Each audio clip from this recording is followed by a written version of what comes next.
industry for almost 2 decades now. Sorry guys, I'll just get rid of that. I've been like working in the fitness industry for almost 2 decades now. I started off, I was working for a family gym. I was there for about 3 years. I learned a lot. I pretty much learned the tools of the trade there. And then I shifted out to, I suppose, a larger chain gym as a franchise owner. I was there for probably about another 3 or 4 years. And then I decided to take like the next step and start my own gym, right? Like massive step, like for me.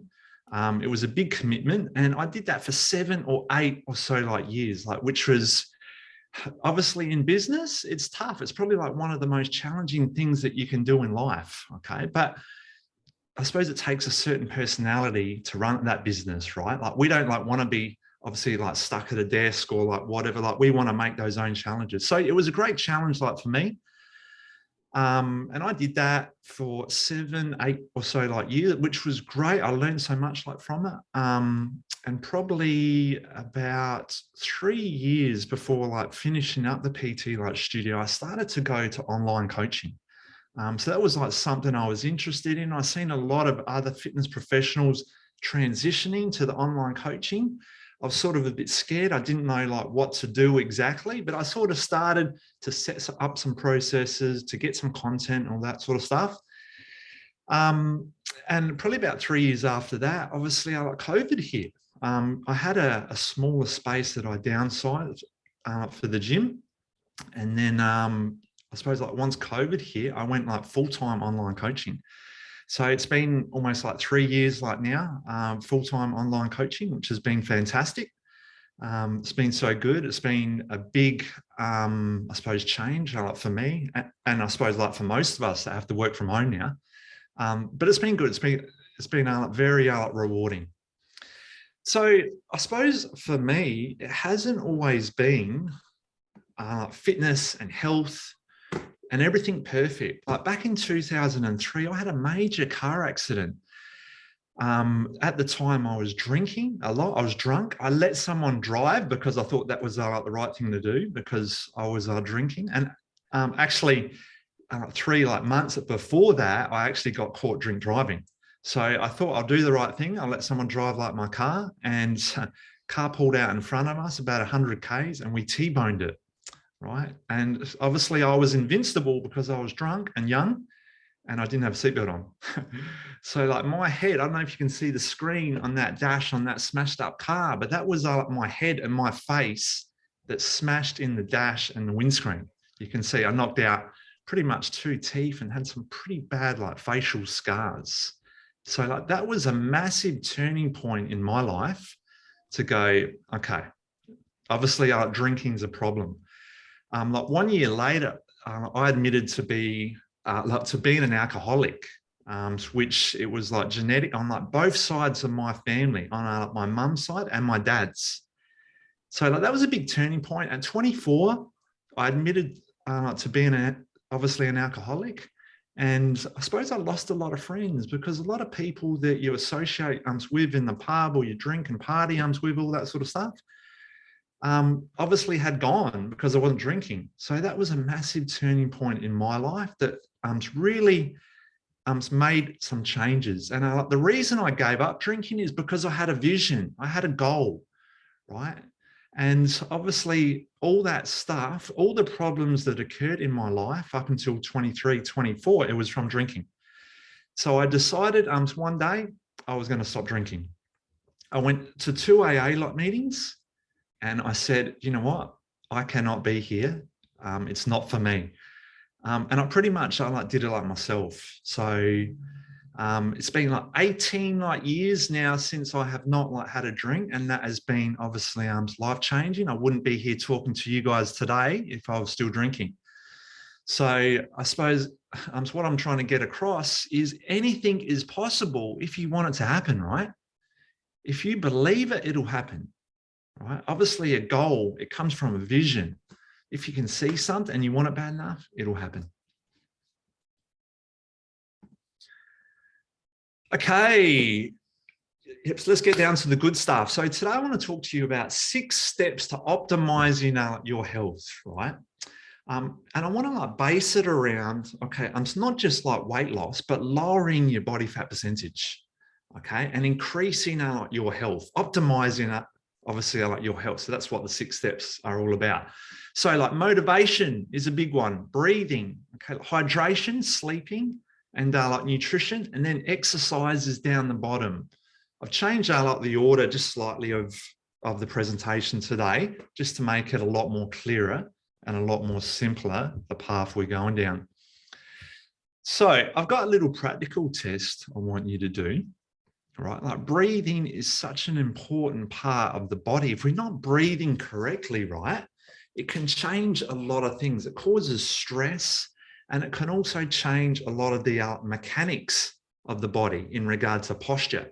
If we're breathing short, shallow breaths, like we start to protract, right? The key is to be breathing through the diaphragm, which starts to lift up the thoracic spine and change that whole posture, right? So what I want you guys to do, put like one hand on the chest and one hand on the stomach.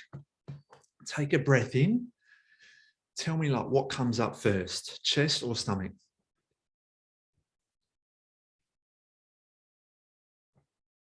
Chest. Okay. What chest comes up first?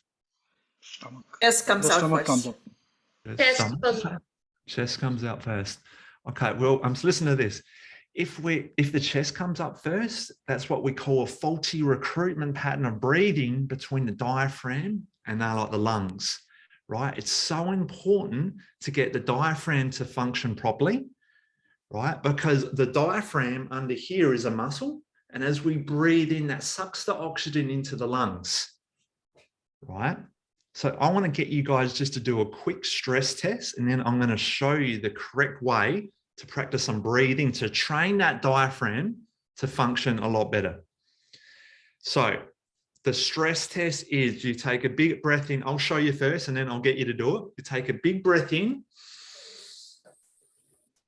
and then you count out 1, 2, 3, 4, 5, 6, 7, 8, 9, 10, 11, 12, 13, 14, 15, 16, 17, 18, 19, 20, 1, 2, 3, 4, 5, 6, 7, 8, 9, 30, 1, 2, 3, 4, 5, 6, 7, 8, 9, 40, 41, 42, 43, 44, 45, 6, 7, 48, 49, 50, 51, 52, 53, 54, 55, 6, 7, 58, 59, 60, 61, 62, 63, 64, 65, 66, 70. Right? Okay, like no breath in. All right, I want you guys to try this, and then I want you to get a number. If you don't like want to count out loud, that's fine, just count in your head, but give me a number at the end of it and tell me like where you're at. Are you ready? Okay, that big breath in. Go. Okay, no breathing in between, no cheating. Count fast though, count very fast.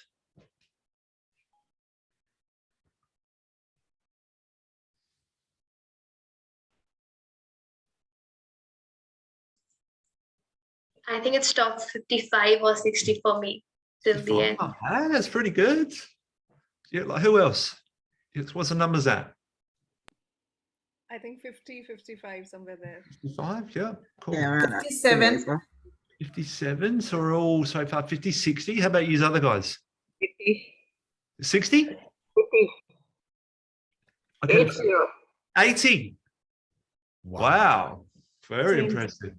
80. 80, yeah, yeah. And Gadik? 62. 62. Okay, cool.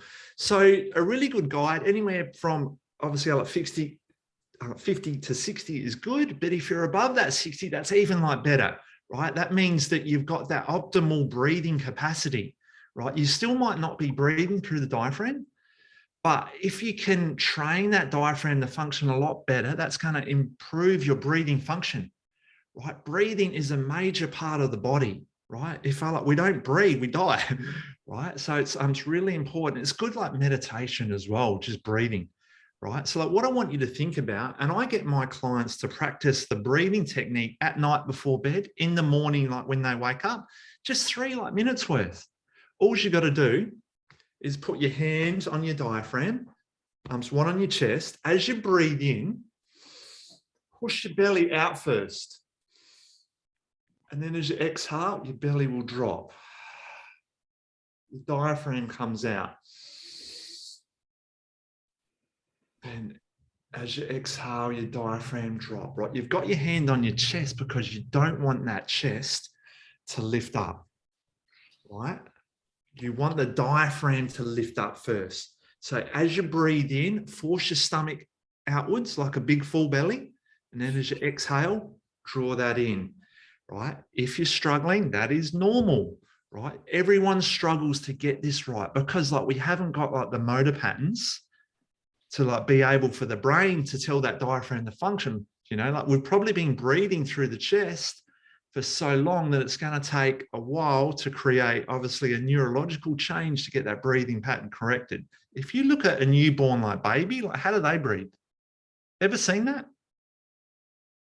They breathe through the diaphragm, their belly pushes out. So we're born from birth kind of breathing through the diaphragm.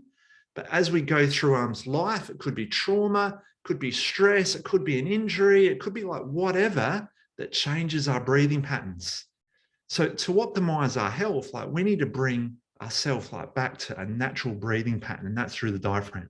So like I said, a good training tool in the morning, at night, okay, like 3 minutes, and just practice that. As I said, it's a great like meditation as well. If you struggle sleeping at night, something like that is great. I do it all the time. Okay, like any questions on that, guys, on the breathing? No? Fantastic. Okay, let's talk about hydration. Right, it's probably like one of the most like misunderstood in regard to like weight loss that people don't get right. And I say this because people always are hungry. And I always say to people, cut your food in half, drink twice as much like water. This is a massive thing in regard to like weight loss or dropping your body fat percentage. We are eating too much food because like we die, because obviously like we're dehydrated, right? So just drinking twice as much like water is going to cut your hunger down. We're not actually hungry, we're thirsty. There's a great book out. It's called The Body Many Cries for Water, right? Like Dr. I think his name is Batman like Village. It's a really good book. If you get a chance, have a read of that. Our body is crying for water, right? A lot of people could go to the doctor because they got like migraines or back pains or all that type of stuff, right? Something simple like increasing like your water intake is going to be like massive. Now, obviously, so we got a scientific, obviously, amount of water that you should be drinking per like body weight. I'm never too concerned about that. It's too difficult. But I always say 2 to 3 liters per day is great. Okay. If you're drinking extra coffee, if you're training, etc., if you're in like heat stress, you would be drinking a little bit more to compensate, right? I suppose like the next important thing is the quality of the water. Yeah, like how many people just drink tap water straight from the tap? Just show me a straight hand. Anyone? Most of us drink filtered water Yeah. in Okay. India. Yeah. Okay. Perfect. Perfect. Do you know what? So like filtered like water is good. It's good, right? Because like we're cutting out the chemicals. If you think about the chemicals in Australia, okay, like we've got chlorine and fluoride and all that sort of stuff. All them chemicals are killing all the enzymes in your digestive system, right? So that's going to slow your metabolism down, right? We don't want that. So if you're drinking a Puritap or something like that, it's good. But only thing is, like we start to lose all the minerals, all the salts. So like what I suggest is that you put a bit of pink sea salt in your water, right? The pink sea salt is going to put the electrolytes up a lot higher, so we absorb it into the cells more, right? So we Are get you like talking about the Himalayan salt? Is that what you're Yeah. saying? Yep. Anything, any pink salt, right? Any pink salt or any salt that's got a color. I'm definitely not talking about like white table salt. Yeah, do not put that in your water. That's a big like no. Yeah, like, so if you got a pink sea salt, you just put a couple pinches in your bottle, and that's going to put the electrolytes of the water like back up. So then like we can absorb it into the cells more, right? Our body, if you buy a bottle of just say like supermarket like water, right? If you look at the TDS on the back of it, it would probably all add up to maybe 60 or 70. But if you buy an expensive bottle, like if you look at Evian or something like that, on the back, the TDS would add up to about like 500 to 600, right? Our body is meant to absorb that TDS around the 300. So if it's under 300, so what happens if we drink too much like water? It just goes straight through us and we go on the toilet all the time, right? I'm sure like you guys have found that if you drink 2 or 3 liters, and people tell me this, I can't drink like that much because I go to the toilet too much, right? But if we put the sea salt in, it absorbs more into the cells and we get some more hydration, right? So a lot more like beneficial. So like the benefits, yes. Sorry, just a question. If you add salt, doesn't it dehydrate your body? How does that work? No, it's not. It's not. Look, if we're talking about like sodiums, right? If we're talking about like white salts and stuff like that, it's not. Because obviously if you're drinking like the water, that's going to hydrate you. But that salt, all the minerals in the water is going to put those electrolytes like back up and absorb more into the cells. It's not going to dehydrate you at all. Right? Can I just ask a question with that? Sure. I boil my water before I drink it, even though I live in Melbourne and the tap water is pretty okay here. Is that still okay to do, or are you saying just add some salt to it? Is that filtered? Yeah, like I boil the water and then I drink it. I just cool it down and then I drink it afterwards. Okay. I have about 2 or 3 liters. I'm just curious why you boil it. Is that just... It's just a habit. Like I've just done it. Like I've done it when I traveled overseas. You know, you just can't drink the water there, and I've just done it here, and I just don't drink tap water anymore.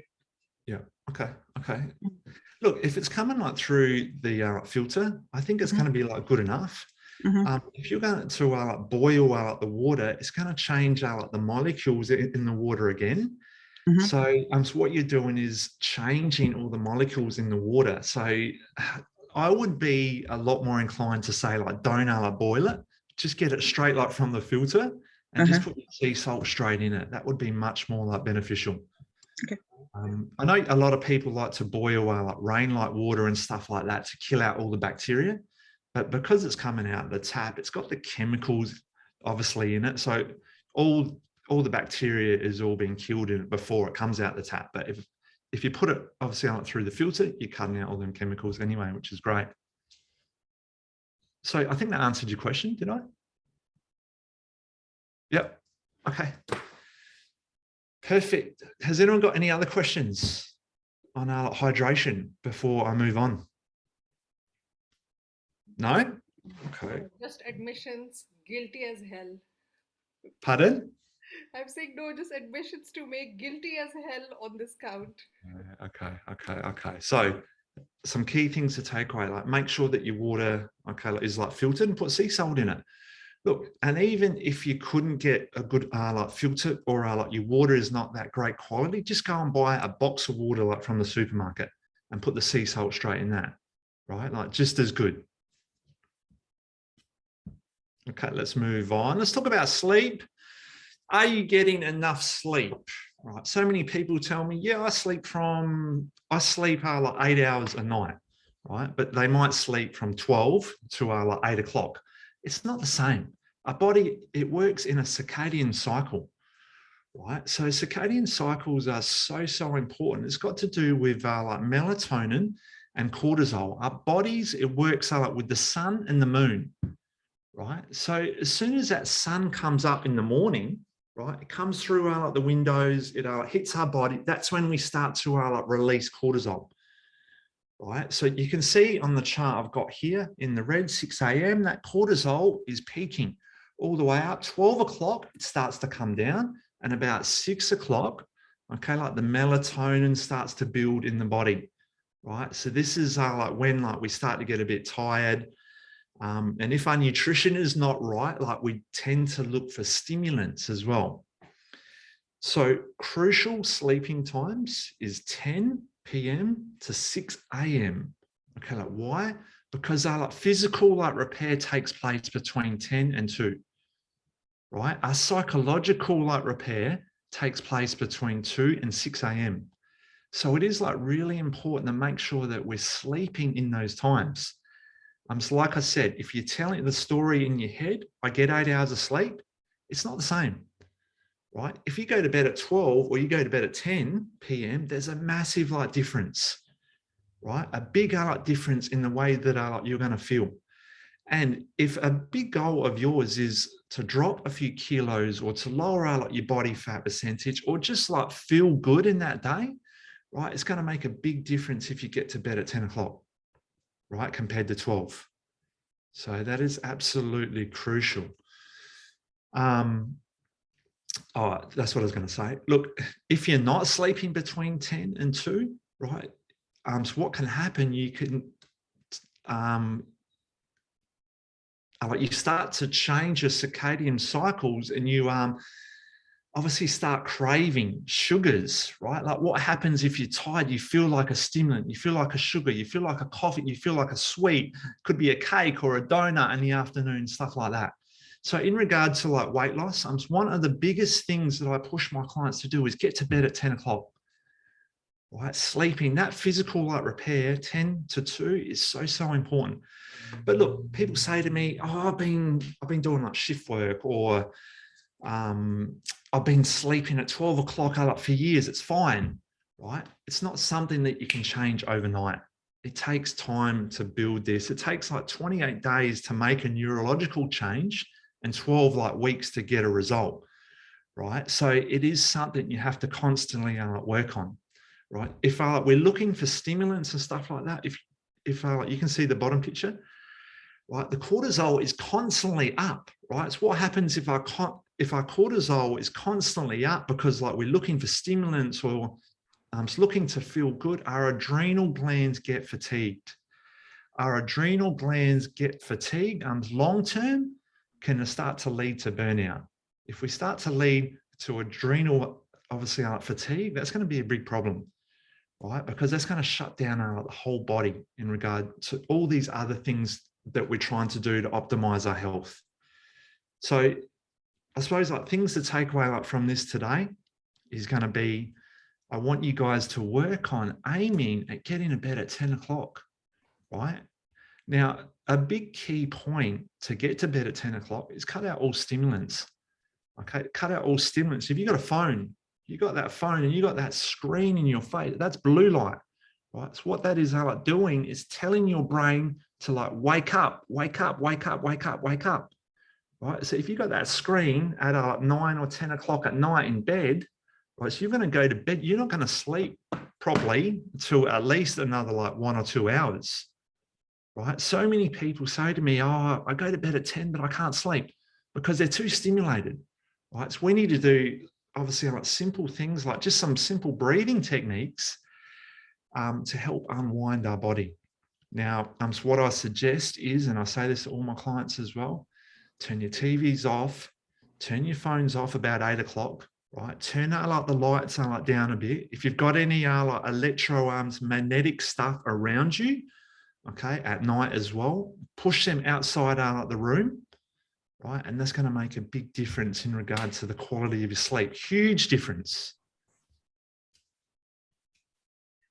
Any questions on that, guys? I had two over here. One was, this is a personal struggle for me. I used to sleep late and I've been working on it, and Aaron's been kind of motivating me to do that. And I have noticed this.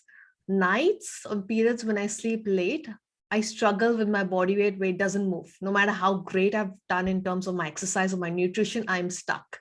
When I sleep well and I do everything okay, it moves really fast. So in fact, I notice I lose body weight or the extra weight if I have a good sleep, number one. Number two, I don't need coffees in the morning if I have a good sleep, 10 to 6. So I get up refreshed. I get up with energy. I can do the workout without anything, with an empty stomach, with no coffee as well. So I've noticed that. Days I don't sleep well, I need a black coffee before I do my workout because I need that extra energy.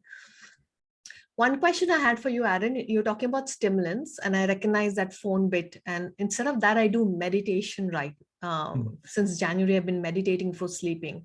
Sure. I had a question on it. Does that, because sometimes meditation also gives you a lot of energy, awakens you. So is it okay to meditate and then go to bed, or should we do it some other time? If you've got a relax like a relaxation, like meditation, the body knows because the cortisol is low, right? And like the melatonin is high, right? So it's not going to stimulate that cortisol. It's almost impossible to stimulate that cortisol like with a meditation, unless like you're doing something that is, I suppose, like stimulating like the brain. Example, if you put like a business coaching like workshop on at 9 or 10 o'clock, right? That's going to have that same effect, obviously, as a stimulant, because the brain is stimulating, right? It's trying to work. But if you put a meditation on that you've got there's something quiet, it's got some like beach sounds in the background or something like that, it's going to calm the body a lot more. So it's not a stimulant. So a meditation is generally something that is relaxing. I see like what you're saying though, Sandra, because a lot of people still like meditate in the mornings. And I suppose you have to work out like what personally works best like for you. I love like meditating at night. I can't do like meditations, obviously, in the morning. I wake up and I'm like full of cortisol. I love to do something a lot more like physical, right? Like something like some breathing squats or something that's going to cultivate some good energy into my body. So I suppose you have to find out, look, I'm giving you advice today, but it's not going to fit, obviously, with everyone. Right, you have to find out like, what's going to work the best out for you, and that's, I suppose, like with my personal coaching, it's about trying to identify like what works best like for you, so we can start to fine tune it and get the best result. But I like what you said in regard to about the sleeping, like Sandra. It is so true, because if our body gets out of the rhythm, right, so we're looking for stimulants, as I said, a coffee, something to I suppose like perk us up, to like get us into the next thing.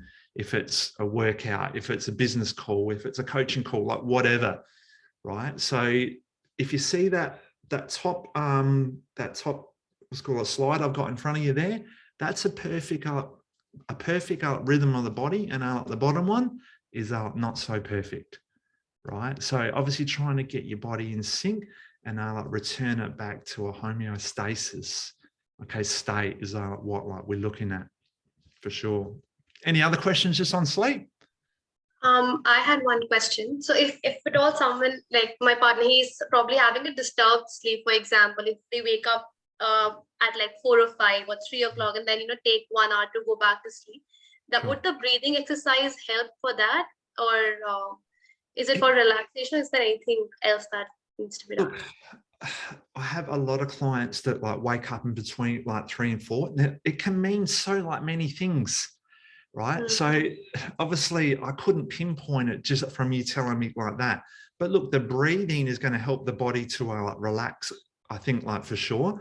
But I think like some of the things that I mentioned today in regard to like the stimulants and preparing before like bed is going to be like really important thing for him to try, just to make those changes as well, right?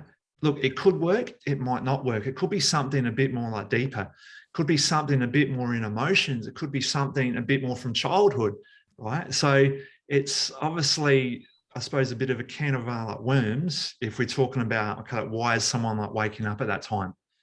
So, but look, I definitely suggest like breathing as a meditation and like a relaxation to start with, for sure. For sure, definitely. And I don't know how that this helps, because what Aaron said has really helped me. Just keeping my cell phone out of the room after about 8 o'clock, not having that thing. And days that I look at my cell phone, it just messes up my sleep completely. Yeah. Very, very clear. Now that I've experienced the difference between the two, it's really clear. I know Vivek had one more question there, Aaron. And Luan raised the hand before, so we can just quickly go there.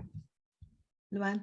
So Aaron, I have one question. Is I have a small place where I sleep, and all the electronic things and everything is in that room. So in this scenario, what can we do? Like, I can't get rid of them. You can't get rid of them. Okay, what are they?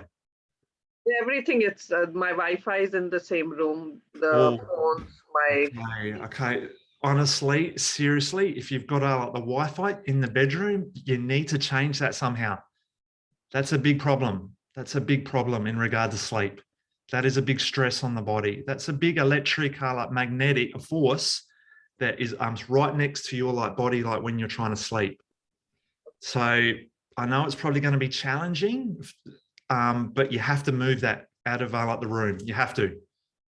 That's going to make a massive like difference in regards to your sleep. I know it's not like what you wanted to hear, but it's the only option that you can do to move that out the room. You have to. We'll work on that. Thank you. Okay, you definitely have to work on that, please. I'll make that as a priority, because everything that you're going to be doing around it, it's going to be counteracting that, right? Even if you're doing the breathe, you're going to bed, right? You've still got that stress. It's an electromagnetic stress on the body, right? That like you don't want for sure. So like, do your best to get that out ASAP. Yes. Was there another question? All right. Yes. Sorry, this is Vivek. Just a quick one. Apart from reading, from watching TVs, using mobile phones, is reading also going to affect it, or is that all right to read? Just a simple. Perfect. That is such a meditation. I recommend that for sure. There's no blue, as long as it's not on your phone, right? Oh. If it's a book, great. Do you know what I mean? It's such a meditation.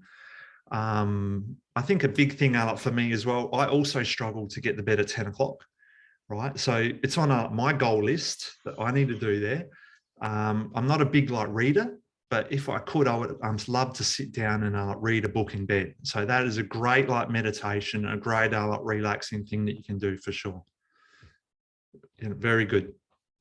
Okay, I'll shift on here. If you've got any other questions, looks like we're getting a little bit short on time. I've got nutrition to talk about. So nutrition is a bit of a can of worms as well.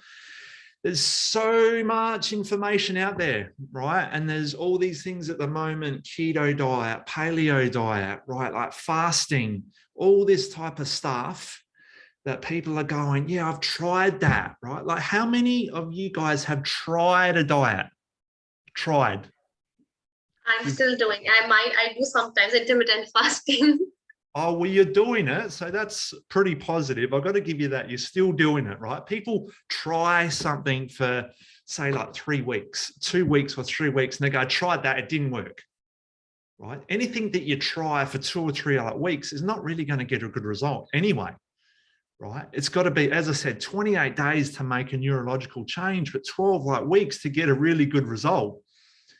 Okay. But look, I'm not a big fan of keto diet, right? For me, so what I work on is metabolic typing, which I'll get to shortly. And that's how your macronutrients, protein, carbs, and fats, right? A big thing that I focus on is more plant-based, right? I'm not a vegetarian. I'm not a vegan. I do eat chicken. I do eat fish, but limiting the fish and the chicken in your diet is also important as well. If we're trying to lose weight, tone our body, okay, drop our body fat percentage, it's all about your digestion, right? If that is blocked up and you're full all the time, you're never going to drop your body fat percentage, right? So we have to get our metabolism functioning properly. And sometimes that means we have to give our digestion a break, right? We can't keep obviously putting in food at breakfast and lunch and dinner all the time if it's blocked up. Right. So a big part of my coaching is that what I do over 4 weeks, I get someone on a plant-based diet. Working towards macronutrients, protein, carbs, and fats, and we start to clean it up. Right. After it's cleaned up a bit, it gives us a lot more opportunity to go into a 2-day juice fast, to give that digestion a break, to rehabilitate it, to get everything functioning properly. And then it gives us a chance to go into perhaps a raw diet or obviously another diet, depending on that person as well, right? I think for me and the clients that I coach, that is a great system that I use in regard to 4 weeks of cleaning up the diet, 2-day juice fast, and then another 4 weeks of just raw food. So this is pretty much fresh fruits and vegetables, right? It's metabolic type. I know if I can just add one thing there. I know this may have to do with different metabolisms, but I just wanted to talk about the nutrition bit that you spoke about, Aaron. I was following Sandra's nutrition plan, guys, that Aaron had shared. And one of my goals was to get my waist back to 32 from 34 and a half, 35 to get to 32. I think within the first 1 month, I dropped to 31. Yeah. And I was a little concerned because I was losing weight very rapidly. It just went like this. But then it was just cleaning up the system for me, I guess my body to absorb it better. So it does work wonders, especially the juicing bit that you spoke about. Yep. So obviously, like what you just said, like you were like following Sandra's plan, and then like we had a chat and said, look, you got to put more proteins in, you got to put more of this sort of stuff because your goals are like were a bit different. So obviously things started to change after that, and we sort of cleaned that up a bit more as well, which was good. So that's a perfect example. Okay, like Sandra's obviously got a different metabolism to Gatic, right? So there's no like one size that fits all. It's got to be fine-tuned, and it's got to be just tweaked to suit that person always, right? So obviously if you see these types of things like on the internet these days, keto and that sort of stuff, it's not personalized plan. It's a generic plan that probably 10,000 other people have done and got obviously a result.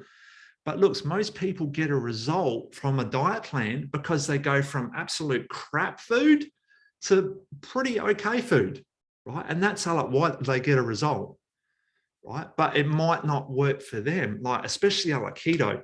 Carbohydrates is an essential part of our body functions, our brain function, right? If we're cutting out carbohydrates, it's like heading for a major crash in at least like 4 to 6 like weeks. And that's like why people like get a good result and they crash and they go back to their old diet and they put all the way back on again, if not more, right? So it's a big problem. I think like nutrition is not about trying to get a quick fix.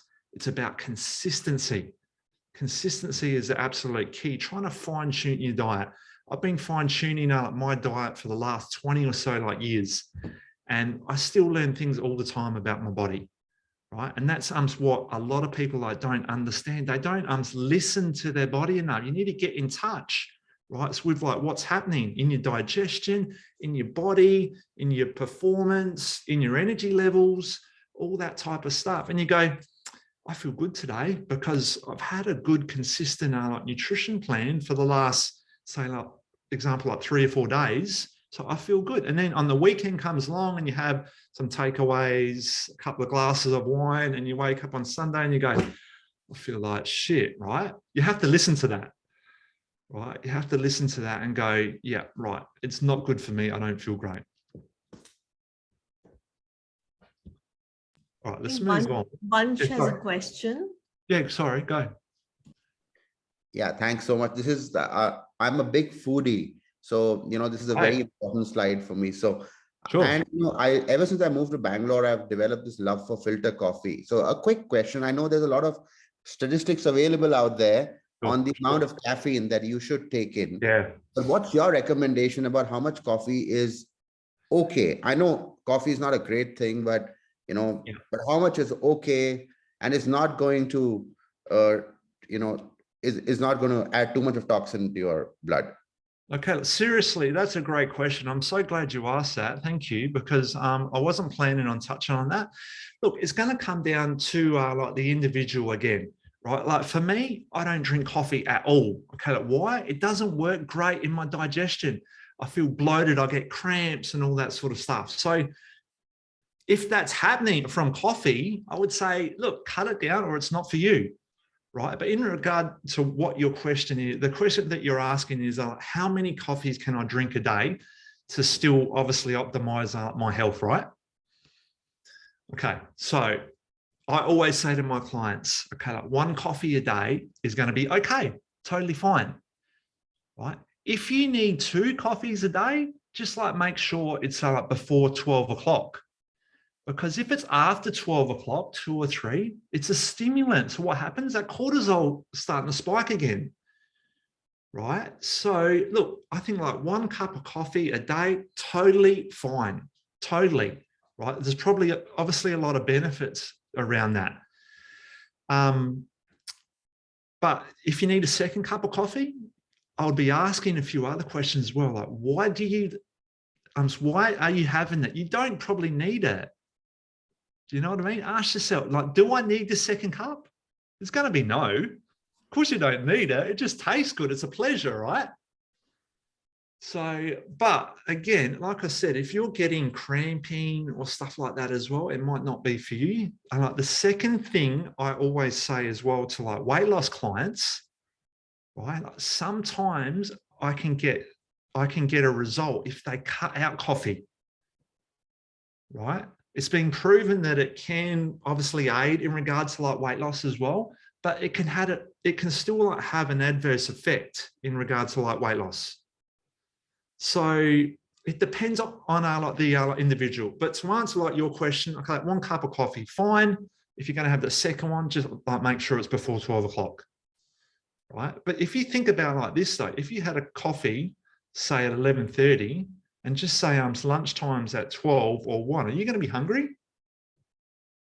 Probably not. So what happened? Your metabolism is slowing down, right? That coffee is slowing down your metabolism, right? Because you feel like full and bloated. It could be the dairy, it could be the milk, it could be the sugar you're putting in as well. Like they're the other factors you have to look at, right? So if you put in like white sugar in, that's a big no-no, right? Ideally, if you're going to have a coffee, have no sweetener, right? If you're going to have a coffee, like dairy, that might not work too good for you, but I would suggest an almond milk or a nut milk or something like that, right? It's going to be way more beneficial. Right. Is there any more questions? I can't see that chat there, Sandra. Sorry. So we have Gloria, one more question. I'm just checking on time check. Aaron, is 10 minutes enough for you to finish off the other 2 points? Yeah, it should be. I'll run through this like really quick. So just a couple of things to take away. The big mistakes people make, like drinking tap water, okay, like frozen up meals in the microwave. I'll give you a quick scenario of like this. I just like realized I got a spelling mistake there. Sorry, I'll put this together pretty quickly. Microwaves, the story behind it is you put your food, your nutritional food in the microwave, all the magnetrons kill obviously all the nutrients. You eat that food, your body will like register it as a non-nutrient food and store it as a fat, right? Big like no for weight loss, right? Fresh is best always. Okay, people tend to starve like themselves as well, right? That's not a good idea. Right, so what happens after a big like weekend and you wake up and you go, I feel so fat. I feel so fat. Like what happens a lot of time, people go, I'm not going to eat much. I'm going to starve myself, right? That's a big mistake as well, because what you're doing is pushing yourself to another crash, right? You're so starved, all of a sudden you go, I'm hungry, and all that food starts coming in again, right? So that is not a good thing. Like weight loss supplements. So if you're looking at things like shakes, you got like the weight loss shakes and stuff like that. Look, yes, it works, but it's not a good thing to have for long term as well, right? It's a quick fix, right? If you want a long term result, you have to obviously eat real foods, like bread, pasta, and like refined carbohydrates. Look, I know a lot of your cultures include a lot of breads and rice and that sort of stuff. That's okay, but keep in mind though, eating too much of that is an excessive overload of like carbohydrates. If we put in too much carbohydrates and we're not expending that, it turns into a fat. As simple as that, right? Okay. Aaron, before you move on, Gloria's got a quick question on chat. Sure. She has green tea twice a day. Is that okay? Yeah, that's fine, but just be careful as well. Green tea has caffeine in it. Right, so keep in mind that green tea, if it's got caffeine, it's a stimulant. So same thing again, I wouldn't be drinking green tea after 12 o'clock. If you can get a green tea that's obviously like caffeine like free, perfect, you can drink as much as you want. But, or just change that to like a herbal tea or something like that after 12, right? Like green tea is great to give you good energy, but it's also got that caffeine, which can be a stimulant. Depending on the person, a lot of people aren't too like sensitive to caffeine, so it just depends on that person, but I would suggest not drinking it after 12, just like coffee. Is that the same with decaffeinated coffee as well? I had one last night. I was like, oh, I haven't had that for ages. It kept you up? No. Fell asleep. Okay, cool. Look, it's a decaf obviously, so it's like a hot chocolate. So it's not going to play a big effect. I drink like decaf actually quite like frequently, but because I'm so sensitive to caffeine, you got to be careful if they like use that same thing to put like the decaf coffee. It's got a little bit of the caffeine in it. I still get affected by that small amount. So it depends on the person as well. But a decaf coffee, totally fine. Totally fine. It's not going to affect you. It's not a stimulant, etc. Okay. So I can have my coffee at 4 then. At 4. But look, just keep in mind as well, is that going to suppress like your appetite for your next meal? That's something else that you have to think about also. So for you, Sandra, no. Hot and sweet. You can have a piece of fruit. So if you guys could follow me on Instagram, I do some cooking ideas, right? So write that down. I do some cooking ideas. I do some cooking shows quite frequently. So I'd love you to join me during the week. It's about 5 or 6 o'clock Adelaide time in Australia. So if you could join me, that'd be fantastic. Or even it's on your page as well, so they can check it later. What I love is it just takes 10 minutes. So Aaron cooks his dinner in 10 minutes. Yeah. So if you're tired after work, you don't have time, he just kind of shows how it's done. Nothing fancy. It's simple, ready, done. Yeah. It's not presented as well as like you do, Sandra, but everything, right? I get these excuses. I don't have time to cook. I'm too busy. I'm too tired, etc. And I say, well, have a look at this. Seriously, I did a dish like the other night. 3 minutes. I was like sitting down and I was like eating my dinner in 3 minutes. Okay, that's not including the cleaning up, but seriously, simple meals, but healthy, quick and easy, plant-based, etc. So easy. Okay, the last but not least, actually, I've got 2 more, but we're probably a little bit short on time. I'm just going to touch on this really quickly, right? Exercise. Everyone thinks exercise. If they think exercise, they think, oh, in the gym, on the treadmill, pushing myself, slogging myself out. Not always the case, right? Foundation principles are so, so important. And that is core, that is glute strength, right? That is shoulder stability, and that is able to bend and move correctly. If you're thinking of joining the gym and going into the gym and smashing out like yourself, it's the wrong thing to do. You can still drop weight by just doing, say, 15 or 20 minutes in the morning, okay, walking, and just 15 and 20 of some body weight exercise in the afternoon before dinner, right? You don't have to spend hours in the gym slogging like yourself, right? So that's a really good tip to take away, especially if you're a beginner, but progressing into more, obviously, loaded exercises is important to get a result. But if you haven't got that foundation, all you're going to be doing is putting a 2-story place on a bad foundation, right? It's going to break down quickly. Okay, goals. I left this to last. I know we're short on time, guys, but I just wanted to touch on it. So what I do is I get my clients to set a logical goal. So this is putting a goal down on paper, right? So what I generally do, I've got a Google spreadsheet that I use in Google Sheets. It looks like something like you've got on the screen. If you guys are interested in this, I can pass this on to you as well. But a goal is a starting point. It's a logical goal. It's something that we put down on paper, right? And I get all my clients to put pictures there, right? Visuals are massive, right? Are so, so important. If I said to you guys today, I want you to create a picture in your head, what you want to look like in 12 weeks' time, right? Just think of that for a second, right? So what does it look like? Right, so what you have to do from there is start to visualize that every day. Then you have to start to emotionalize it, right? If you don't believe it's going to happen, it won't happen, right? If you start to emotionalize something and believe in something, it'll happen, right? And that's why it's good to put it on paper. If you put some pictures, a subconscious, it works a lot more with pictures. And then if we think about that every day, I get my clients to pin it up somewhere where they can see it every day. Right, for me, I've got it on my Google Sheets. I look at it every day. I've got a fitness goal. I've got a business goal. I've got an index of goals that I have this 3-month plan for, right? You can see Sandra's got hers right there.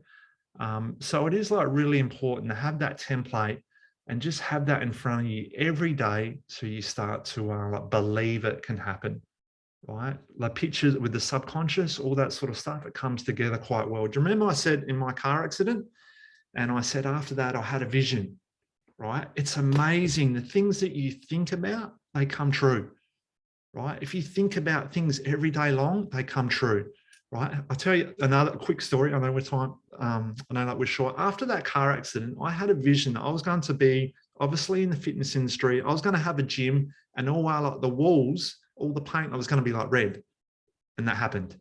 And that was like 6 years like before I thought it, right? So anything that you believe, you can achieve it. It might not happen today, tomorrow, or next year, but if you keep believing it, it'll happen eventually. So whatever it is, you can achieve anything you want if you believe it. Yeah, here's just a couple like weight loss testimonials from some of the clients I've had over like the years. Obviously, I've got Sandra and Gatic as well on my website. If you wanted to have a quick look at like my website under the testimonial, you see like them guys there looking fantastic. I want to offer you guys a couple of my books I've put together as well. Like one is my weight loss solution secret. So a lot of the stuff I've just touched on today, I've got some great solutions in there.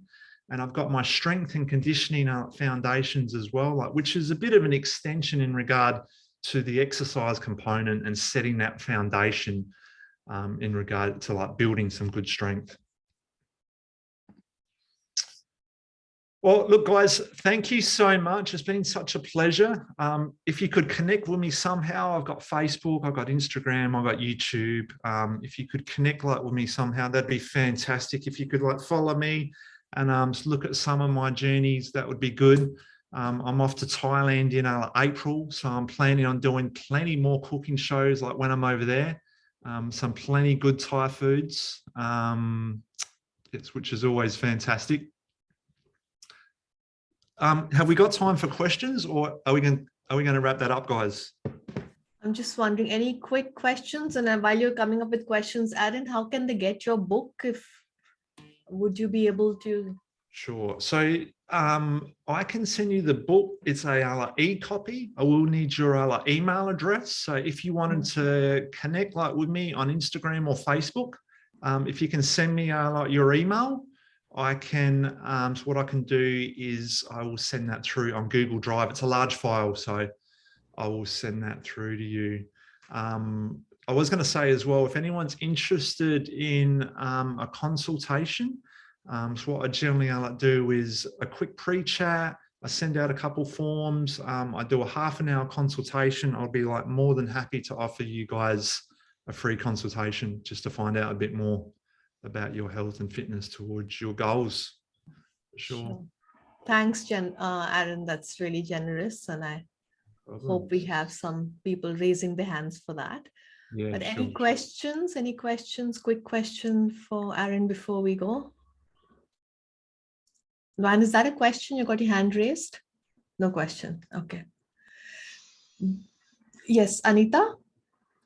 No question. Okay. Just want to thank you, Aaron. I think it's been an amazing session. I'm looking at the chats also, a lot of them saying that's an eye-opener. Thank you. It was provoking. So I think we've all taken a lot of tips for us to strengthen our mindset and our physical being. And thank you so much for.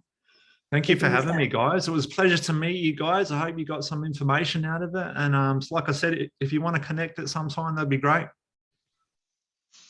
Awesome. Thanks. Thank you. Thank you. Thank you so much. Okay, guys. Thank you very much. Great to meet you. Have a great day and happy Women's Day. Thank you so much. Thank you so much. Ciao for now. Bye-bye. Bye.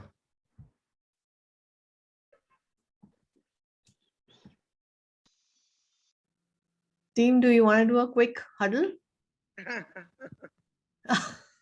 Extended team is also here. Yes. That was really good, yeah, Sandra. Thanks for organizing this. This was really nice. Thank you. Yeah. Thank you for that. Also reminds you of all the things you haven't been doing. Thanks a lot.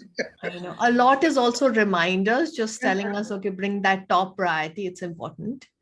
Yeah, very, very helpful. Thanks a lot for that. Super, super. Thank you for coming, Anita. I'm glad to see you, Vansh, and other team members join us as well in this group. Pleasure. Thanks. Super. Speak to you soon. Take care.